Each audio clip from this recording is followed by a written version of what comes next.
এক সময়ের বন্ধুত্বপূর্ণ সম্পর্ক এখন ততটাই বিপরীত। বলছি ডোনাল্ড ট্রাম্প ও জন বোল্টনের কথা। ট্রাম্পের আগের প্রশাসনে জাতীয় নিরাপত্তা উপদেষ্টা দায়িত্ব সামলিয়েছিলেন বোল্টন। ট্রাম্পের নানা কুকর্ম ফাঁস করে পরিণত হন শত্রুতে। আর কয়েকদিন বাদে আবারও ক্ষমতায় বসছেন রিপাবলিকান নেতা ট্রাম্প। তার আগেই বোমা ফাটালেন এক সময়ের ঘনিষ্ঠ সেই জন বোল্টন।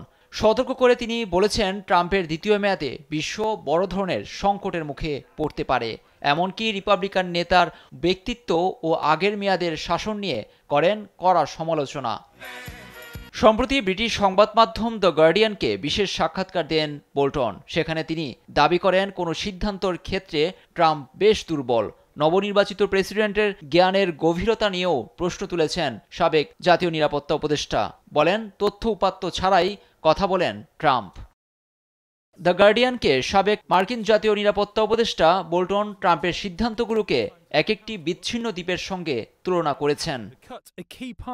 ডোনাল্ড ট্রাম্পের সঙ্গে বিশ্বের স্বৈরাচারী পুতিন, শি জিনপিং এবং কিম জং উনের মতো নেতাদের সঙ্গে গভীর সম্পর্ক রয়েছে, এ বিষয়টি সামনে এনে গভীর উদ্বেগ জানান বোল্টন।